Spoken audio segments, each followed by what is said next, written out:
السلام علیکم ورحمۃ اللہ وبرکاتہ۔ اسباب منع صرف پڑھ رہے تھے، ایک کی وضاحت پڑھ رہے تھے کہ اسباب منع صرف کون کون سے ہیں اور کس کس کے ساتھ آ سکتے ہیں، کس کے ساتھ نہیں آ سکتے۔ تو ان میں سے ہم جمع پڑھنے لگے تھے۔ تو کہتا ہے جمع، اب جمع تو کئی طرح کی ہوتی ہے، تو اسباب منع صرف میں کون سی جمع استعمال ہوتی ہے اور کون سی جمع اسباب منع صرف کا سبب بنتی ہے، تو وہ بتانے لگا۔ کہتا ہے اس کے لیے شرط یہ ہے کہ یہ منتہی الجموع کا صیغہ ہو۔ تو جمع منتہی الجموع آپ نے پیچھے پڑھی تھی کہ وہ جمع کہ جس کی اتنی بار جمع بنا لی گئی ہے کہ اب وہ جمع مکسر اس کی بن نہیں سکتی، ان جمع کی انتہا والی جمع، یعنی آخری جمع ہے، اس کے بعد اب جمع نہیں بن سکتی، تو اس کو کہتے ہیں جمع منتہی الجموع۔ اس کے دو وزن ہوتے ہیں جمع منتہی الجموع کے۔ جمع منتہی الجموع کے دو وزن ہوتے ہیں، یہ یاد کر لیں۔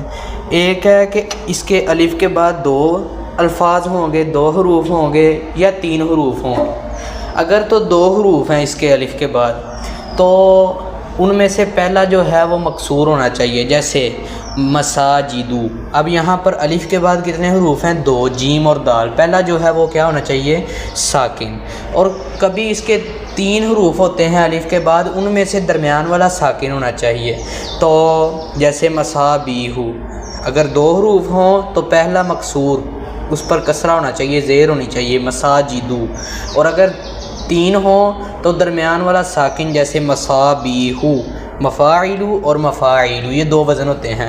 کئی بار نا یہ جو پہلا وزن ہے نا، یہ دو حروف والا، یہ مشدد حروف ہوتے ہیں، جیسے دوابو، کیا پڑھتے ہیں؟ دوابو، ٹھیک ہے؟ تو وہاں پر بھی یہ صیغہ لگتا ہے اور یہ جمع منتہی الجموع کا ہی وزن ہے۔ آپ جیسے گردان پڑھتے ہیں، آپ شاید سر صغیر پڑھ رہے ہوں، تو آپ وہاں پہ پڑھتے ہیں مضربن، مضربانی، مضاربو۔ اب پیچھے آپ نے مضربن پڑھا، آگے مضربانی، مضاربو، پھر مضیربن پڑھا۔ اب دونوں پر آپ کیا پڑھ رہے ہیں؟ تنوین، مضربن و مضیربن پر بھی، مگر جو مضارب لفظ ہے اس پر آپ تنوین نہیں پڑھے۔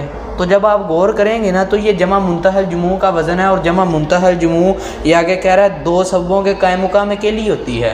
تو جو اس نے غیر منصرف کے پیچھے تعریف کی تھی وہ یہ تھی کہ جس میں دو سبب ہوں یا ایک ایسا ہو جو دو کے قائم مقام ہو۔ تو اس میں ایک ایسا سبب ہے جو دو کے قائم مقام ہے، دوسرے کی ضرورت نہیں ہے۔ تو جمع منتہی الجموع جو ہے اس میں دو سبب، وہ دو سببوں کے قائم مقام ہے، اس میں دوسرے کی ضرورت نہیں ہوتی، تو وہ بھی جمع منتہی الجموع غیر منصرف ہے، اس وجہ سے اس پر تنوین نہیں آتی۔ مضاربو پڑھتے ہیں، مضاربن نہیں پڑھ سکتے۔ تو آگے ہے ترکیب۔ کہتا ہے وہ دو کلمے جو اضافت و اسناد کے بغیر مرکب ہو کر کسی کا علم بن جائیں اور اس کے آخر میں ویہ کا لفظ نہ ہو، یہ یاد رکھیں۔ ترکیب کی کئی قسمیں ہوتی ہیں، مرکب اسنادی، مرکب اضافی، توصیفی، عددی، بنائی، یہ ساری جتنے بھی مرکب کی قسمیں ہم نے پیچھے پڑھی ہیں۔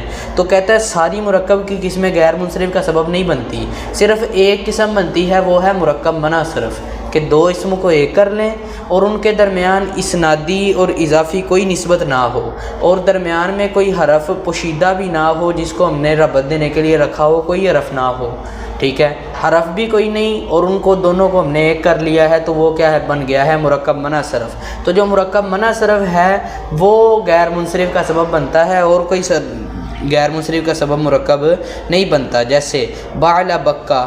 اب یہ بعل بکا، یہ آپ نے وہاں پہ مرکب منع صرف کی قسم میں پڑھا تھا، تو یہ بعل بکا یہ مرکب منع صرف ہے، تو یہ غیر منصرف کا سبب بنے گا۔ یہ جو اس نے کہا نا اس کے آخر میں ویہ کا لفظ نہ آئے، ویہ جس کے آخر میں آتا ہے وہ مرکب ہوتا ہے صوتی۔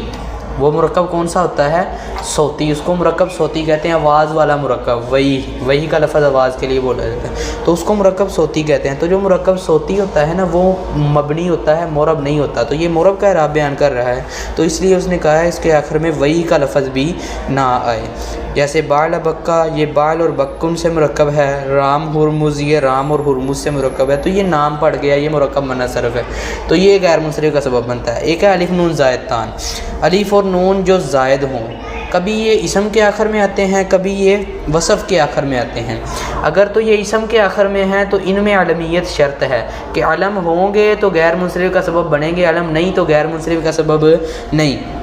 اور کبھی یہ صفت کے آخر میں آتے ہیں، یہاں پر اس نے یہ وضاحت نہیں کی تو یہ بھی کر رہا ہوں، کبھی وہ صفت کے آخر میں آتے ہیں، اس میں علیحدہ شروط ہوتی ہیں، وہ آپ کر سکتے ہیں۔ یہاں پر جو اس نے دو مثالیں دی ہیں نا، عثمان اور سکران، یہاں پر یہ دونوں غیر منصرف کا سبب بن رہے ہیں، عثمان اور سکران دونوں غیر منصرف ہیں.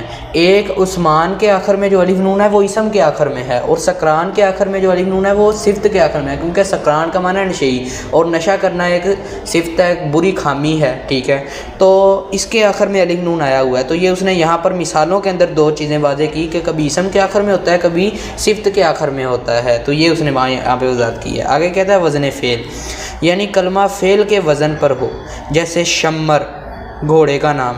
اب شمر، یہ شمرا یشمر تشمیرن، یہ فعل ماضی کا صیغہ آتا ہے باب تفعیل سے، تو کہتا ہے اس کے وزن پر ہے، مگر یہ اسم میں استعمال ہو رہا ہے، کسی کا نام ہے. تو کبھی تو یہ فعل وزن جو ہے ضروری ہے کہ یہ فعل کے ساتھ خاص ہو، اور اگر اسم میں استعمال ہو رہا ہے تو فعل سے نقل ہو کے آیا ہے، یہ بات اس میں ضروری ہوتی ہے. تو یہ شمر جو لفظ ہے یہ فعل کے ساتھ خاص ہے، اسم میں بھی فعل سے نقل ہو کے آیا ہے، گھوڑے کا نام رکھ دیا گیا ہے، مگر یہ شمر فعل ماضی کا صیغہ ہے. ٹھیک ہے، تو فعل اسم میں استعمال ہو رہا ہے، جیسے دعل. اب یہ دعل یہ فعل ماضی مجہول کا صیغہ ہے، دعیلا یدعلو. ٹھیک ہے، تو یہ دعیلا تھا، قبیلے کا نام پڑ گیا ہے. تو یہ دونوں فعل ماضی کے وزن پر ہیں، مگر یہ وزن فعل ہیں. ٹھیک ہے، تو ان میں شرط یہ ہے کہ یہ فعل کے ساتھ خاص ہوں اور اسم میں استعمال ہوں. اگر فعل کے ساتھ خاص نہیں تو علیحدہ شرطیں ہیں، وہ زیادہ لمبی وضاحت ہیں، اس وجہ سے میں ادھر نہیں جا رہا. تو کہتا ہے غیر منصرف کی صورتیں. کہتا ہے غیر منصرف کس طرح بنتا ہے. غیر منصرف کی دو صورتیں ہیں جس میں غیر منصرف کے دو سبب پائے جائیں. اب ایک اسم ہے اس میں دو سبب پائے جا رہے ہیں تو وہ غیر منصرف ہے. دوسری صورت یہ ہے جس میں غیر منصرف ہونے کا صرف ایک سبب پایا جائے یا جو دو کے قائم مقام ہو. ٹھیک ہے، تو یہ بھی غیر منصرف بن جائے گا. وہ دو کے قائم مقام سبب وہ آگے بھی بتا دے گا، میں نے پہلے بھی بتائے ہوئے ہیں آپ کو. تو کہتا ہے علم کے ساتھ دوسرا سبب مندرجہ ذیل 6 اسباب میں سے کوئی ہوگا. تو اب یہ بتا رہا ہے کہ جب دو سبب ہوں گے نا کسی اسم میں، تو ایک یا علم ہوگا یا وصف ہوگا. اگر علم ہوگا تو اس کے ساتھ کون کون سے سبب آ سکتے ہیں، اگر وصف ہوگا تو اس کے ساتھ کون کون سے سبب آ سکتے ہیں. تو یہ بتایا اس نے. کہتا ہے علم کے ساتھ دوسرا سبب مندرجہ ذیل 6 اسباب میں سے کوئی ہوگا. عدل، تانیث بالتا، اجماع، ترکیب، الف نون زائدتان، وزن فعل. یہ جو 6 اسباب ہیں نا، ان میں سے کچھ کے ساتھ علمیت شرط ہے، کچھ کے ساتھ علمیت شرط نہیں ہے. جیسے تانیث بالتا کے ساتھ علمیت شرط ہے، اجماع کے ساتھ علمیت شرط ہے. اسی طرح الف نون زائدتان اگر اسم میں ہوں تو اس کے ساتھ علمیت شرط ہے.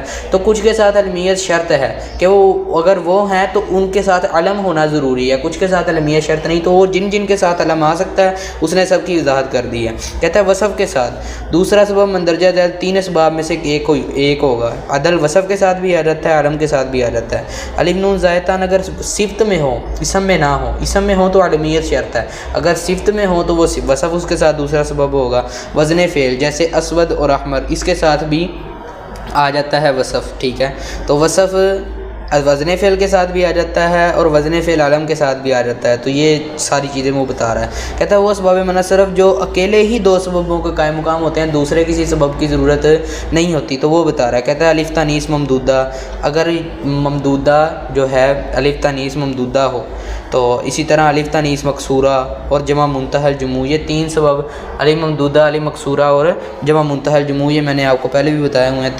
تین یہ اسباب ہیں، اور جو 2 کے قائم مقام ہوتے ہیں، دوسرے کی ضرورت نہیں ہوتی، اکیلا ہی ہے. اگر یہ مساجد کا لفظ ہے تو اس میں ہم یہ نہیں کہیں گے یہ علم ہونا چاہیے، وصف کوئی اور سبب تلاش کرو، دوسرے کسی سبب تلاش کرنے کی ضرورت نہیں ہے. تو یہ فائدہ میں نے آپ کو پہلے بھی بتایا تھا. کہتا ہے اسم غیر منصرف پر الف لام داخل ہو یا وہ مضاف ہو تو جری حالت میں اس پر کسرہ آ جاتا ہے. تو جری حالت میں غیر منصرف پر کسرہ تب آتا ہے جب وہ اس پر الف لام آ جائے. جیسے مثال دی انتم عاکفون فی المساجد. اب مساجد جو لفظ ہے یہ غیر منصرف ہے، جمع منتہی الجموع اکیلا ہی 2 سببوں کے قائم مقام ہے، غیر منصرف ہے. مگر الف لام آ گیا تو فی کی وجہ سے فی جار ہے اور آگے مجرور تھا، اس کی جری حالت ہو گئی. الف لام کے ساتھ اس پر کسرہ پڑے. اگر الف لام نہ ہوتا تو فی مساجدہ پڑھنا تھا، فی المساجد نہیں پڑھنا تھا. سمجھ لگی؟ تو الف لام کی وجہ سے فی المساجد ہی پڑھے ہیں. اور یہ یہاں پر کسرہ دوسری صورت میں کہاں سے آ رہا ہے کہ وہ مضاف ہے. ذهبت الى مساجدکم. اب مساجد کا جو لفظ ہے یہ مضاف ہے. غیر منصرف جب مضاف ہو جائے تو اس پر کسرہ آ جاتا ہے. مساجد کا لفظ کم کی طرف مضاف ہے، تمہاری مسجد ہے. ٹھیک ہے، تو یہاں پر مساجد کا لفظ کم کی طرف مضاف ہے، تو جب غیر منصرف مضاف ہو جائے تو اس پر کسرہ آ جاتی ہے. اگر نہ یہ مضاف ہوتا تو ہم نے پڑھنا تھا ذهبت الى مساجد.